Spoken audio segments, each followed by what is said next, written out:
दोस्तों आज हम लोग जानेंगे कि गोल्ड में किस तरह से हम लोग इन्वेस्ट करें कि हमें प्रॉफिट मिल सके और किस फॉर्म में बाय करें और किस तरीके से हम लोग गोल्ड को बाय करें कि हमें फ्यूचर में ज़्यादा से ज़्यादा प्रॉफिट मिल सके। और गोल्ड में इन्वेस्टिंग के कितने तरीके होते हैं। तो नमस्कार दोस्तों, स्वागत है आपका हमारे इस ज्ञान वाले यूट्यूब चैनल में। अगर आपको इस वीडियो से कुछ नॉलेज मिले तो प्लीज़ हमारे वीडियो को लाइक एंड सब्सक्राइब कर दीजिएगा। तो दोस्तों बात करते हैं गोल्ड में किस तरह से इन्वेस्ट करें। तो दोस्तों बेसिकली गोल्ड में इन्वेस्ट करने के बेसिकली 5 तरीके होते हैं। पहला फिजिकल इन्वेस्टमेंट, दूसरा डिजिटल इन्वेस्टमेंट और तीसरा सॉवरेन बॉन्ड इन्वेस्ट और चौथा गोल्ड ETF और पांचवा म्यूचुअल फंड। तो दोस्तों बात करते हैं पहले सवाल की, physical gold investment. Physical gold investment का मतलब क्या होता है, जैसे कि हम जाते हैं नॉर्मली जैसे दुकान पर जाकर ज्वेलर से ज्वेलरी बाय करते हैं या हम गोल्ड कॉइन या गोल्ड का बिस्किट बाय करते हैं, उसे ही फिजिकल गोल्ड इन्वेस्टमेंट कहते हैं। तो इसमें हम कुछ टॉपिक के बारे में बात करेंगे जिससे हमें पता चलेगा हम जब फिजिकल गोल्ड में इन्वेस्ट करेंगे तो हमें फायदा होगा या नुकसान होगा। जैसा कि हम सालों से ज्वेलरी को बाय करते आए हैं, जब हम ज्वेलर के दुकान पे जाते हैं ज्वेलरी को बाय करते हैं तो वो ज्वेलर जो होता है वो बोलता है कि सोना जो आप ले रहे हैं वो 24 कैरेट का है, लेकिन वो 24 कैरेट का ना होकर अगर वही सोना 22 कैरेट या 23 कैरेट का होता है तो हमें नुकसान होता है और हम 24 कैरेट का पैसा दे देते हैं। वही अब जब हम दूसरी दुकान पर जाकर कुछ दिन बाद ही जब बेचेंगे उसका पैसा कम मिलता है। जैसा कि हम अपने सोने को सिक्योर करके रहते हैं, आप नहीं चाहेंगे कि आपका जो सोना है वो चोरी हो जाए, लेकिन कभी कभी क्या होता है कि हमें सोना जो रहता है वो चोरी होता है। इंडिया में अक्सर चोरी का केस आप लोग सुने होंगे, या कभी ये आप कभी पार्टी में या कभी भी कहीं पहन कर जाते हैं तो वो सोना आपका गिर जाता है तो आपका वहाँ पर इन्वेस्टमेंट पूरा जीरो हो जाता है। तीसरा लिक्विडिटी का इशू, जब आप किसी सोने को दूसरी दुकान से खरीदेंगे और उसे दूसरी दुकान पर जब बेचेंगे एक ही दिन में तो आपको रेट में फर्क मिलेगा। वो आपका सोना अगर 20,000 का रहेगा तो 19,000 का या कुछ भी कम मिल सकता है। और इसमें क्या होता है कि आपको मेकिंग चार्ज को देना रहता है। अगर आप ज्वेलर से ज्वेलरी बनवाते हैं तो 1 से 2% आपको मेकिंग चार्ज देना पड़ जाता है और इसमें GST का खर्चा, चाहे आप उसे खरीदे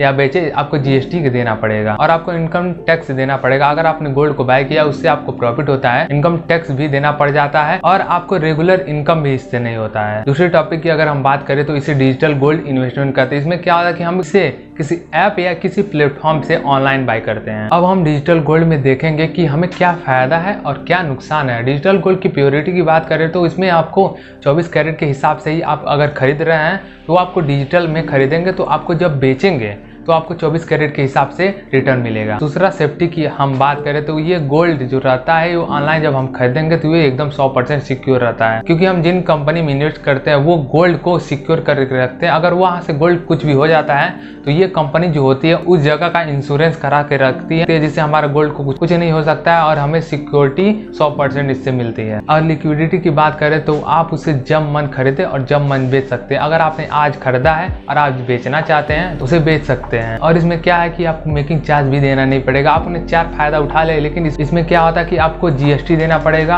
और इनकम टैक्स तो आपको देना ही पड़ेगा और इससे क्या होता है कि आपको रेगुलर इनकम भी नहीं हो सकती है। सो अगर जो मैंने बताया 60 टॉपिक, उस 60 टॉपिक का अगर आपको बेनिफिट चाहिए तो आपको तीसरे टॉपिक के बारे में समझना होगा। तो RBI की एक स्कीम में sovereign gold bond, sovereign gold bond को हम SGB नॉर्मली कहते हैं। अगर आपको SGB में इन्वेस्ट करना है तो आपको प्योरिटी 100% मिलेगा, सेफ्टी 100% मिलेगा और इसमें आपको मेकिंग चार्ज भी देना नहीं पड़ेगा और इसमें आपको GST भी नहीं लगता है और आपको इनकम टैक्स भी नहीं लगेगा। और इसमें ये भी फायदा है कि आपको इसमें रेगुलर इनकम मिलता रहेगा। 2.5% का आपको इसमें सालाना ब्याज आपको मिलता रहेगा सिंपल इंटरेस्ट के हिसाब से। और इसमें हर 6 महीने में आपको 2.5% का जो इंटरेस्ट मिलेगा वो आपको सीधे बैंक अकाउंट में आ जाएगा। और इसमें एक टॉपिक बचता है लिक्विडिटी का। इसमें इशू, अगर आपने इस बॉन्ड में इन्वेस्ट किया तो आप 8 साल तक इसमें बॉन्ड में इन्वेस्टेड रहना पड़ेगा। फिर उसके बाद आपसे ये RBI वो बॉन्ड को खरीद लेगी। आपने अगर 50,000 पर खरीदा है और उसका रेट 80,000 तक पहुंच जाता है तो RBI उसे 80,000 पर ही खरीदेगी। और इसमें क्या फायदा है कि आप इसमें 1 ग्राम को लेकर आप इसमें इन्वेस्ट कर सकते हैं। और इसमें क्या है कि अगर आपको 8 साल से पहले अगर आपको या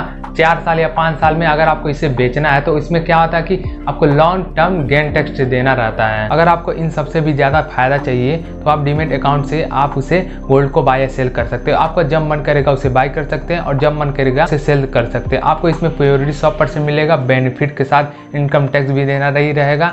इसमें 100% आपको प्रॉफिट होगा। इसके अलावा आप डीमेट अकाउंट से गोल्ड ETF में इन्वेस्ट कर सकते हैं, इससे आपको ज़्यादा से ज़्यादा फायदा मिलेगा। अगर आप गोल्ड ETF के बारे में डिटेल में वीडियो चाहते हैं तो कमेंट बॉक्स में जरूर बताइएगा। तो आई होप आपको समझ में आ गया होगा कि हम गोल्ड में किस तरह से इन्वेस्ट करें, किस जगह इन्वेस्ट करें और किस प्लेटफॉर्म से इन्वेस्ट करें और कैसे खरीदें कि हमें ज़्यादा से ज़्यादा फायदा मिल सके। तो अगर आपको ये वीडियो अच्छा लगा हो और इस वीडियो से आपको अगर कुछ नॉलेज मिला हो तो हमारे ज्ञान वाले चैनल को सब्सक्राइब करके लाइक कर दीजिएगा और बेल आइकन को भी ऑन कर दीजिएगा, जिससे आपको जल्दी से जल्दी वीडियो अपलोड होते ही आपको मिल जाए। और शेयर कर दीजिएगा अपने फैमिली मेम्बर में और अपने दोस्तों में, जिससे उनको भी कुछ नॉलेज मिल जाए और कुछ फ़ायदा हो जाए। और कमेंट बॉक्स में ज़रूर बताइएगा कि अगले टॉपिक पर कोई वीडियो चाहिए होगा तो।